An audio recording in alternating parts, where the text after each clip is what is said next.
What is up, guys? I am coming today to show you how to install a inverter in your camper van or any vehicle you want to put this in. This will work for work truck, work van, family car, whatever you need. If you want to install any watt inverter, this video will show you the basics on how to do that. So without further ado, I'm going to pop my hood. I'm going to show you guys how to wire it. Alright, so what you're going to want to do is buy an additional cable other than your inverter. Your inverter will probably come with a small, the bare necessity cable in order to run it. It'll probably only be a couple feet long and probably too thin for what you really are trying to do with it. So I got this is a 0 gauge. I mean, it's nearly as thick as my thumb, as you can see. Just the inner wire inside is 0 gauge, which is pretty hefty. And all you really need to do is connect that to your positive battery terminal in whatever way you see fit. And the part that will vary vehicle to vehicle is over here. You're gonna want to run that cable through your firewall, which I have done right there. The cable comes down here under my seat. It runs all the way to the back of the van, which is another reason why I had to get such a big cable. The farther away from your battery you put your inverter, the thicker your cable will have to be, because there's more resistance on a longer cable. So if you don't get a good thick cable, you're likely to melt. Anything under 0 gauge is going to get hot. That's what I've come to the conclusion. So this is that same power cable that came through my firewall and is connected to my battery, and it connects to the positive terminal on my inverter. This is a 1,000 watt inverter. This same wiring will work for a 2,000 or a 3,000 or a 1,000,000 watt inverter, whatever you got. The negative here, as you see, just comes down here and connects to the frame, or not the frame, the metal of the vehicle right there, where it grounds out a lot of other things. So that wire is a lot shorter. It does not run all the way back up to the battery. Now, I do have a battery bank for my diesel heater right here, which is a deep cycle battery.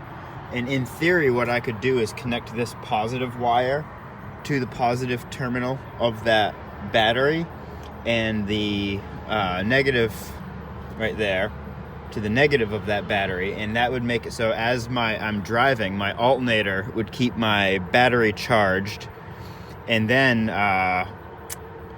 hook the inverter up to that deep cycle battery, which would make it so I wouldn't have to run my van while I was running the microwave. Because with this setup right here, if it's hooked up to your vehicle's battery like mine is, you will want to keep your van running.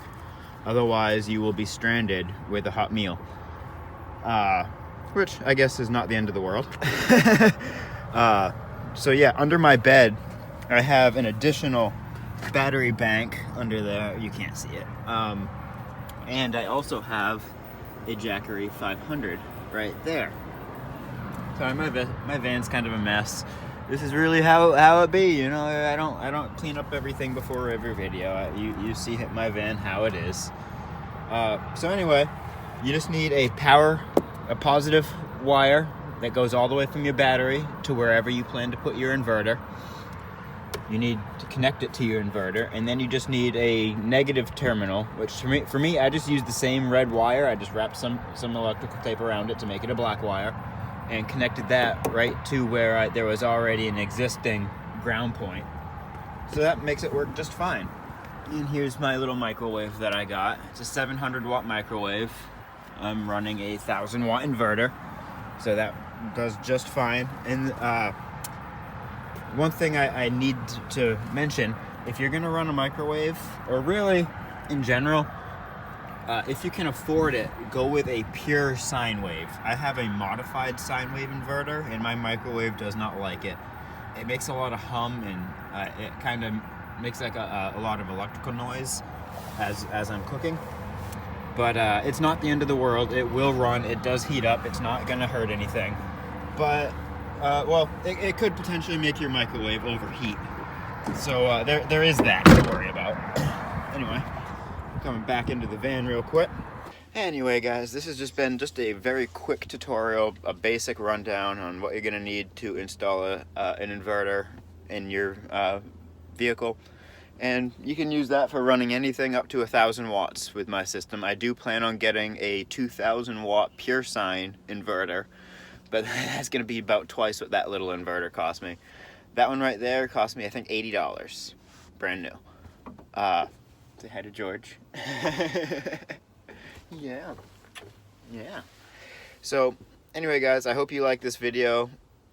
Feel free, like, subscribe. I do van life things every now and then. I like to just do a yearly tour of my van so you guys can see how I'm living. You guys can go check that out. That microwave is new since my last video, so this is the first you're seeing of it. Anyway, feel free, like, subscribe, follow along. Watch my dog try to get this bag of fast food that she knows she shouldn't be getting into. She runs right away as soon as she sees me. Or as soon as she hears me talk about her, she's like, "No, Dad, I'm not doing that." Anyway, guys, thank you for watching this video. I really appreciate you. Next time.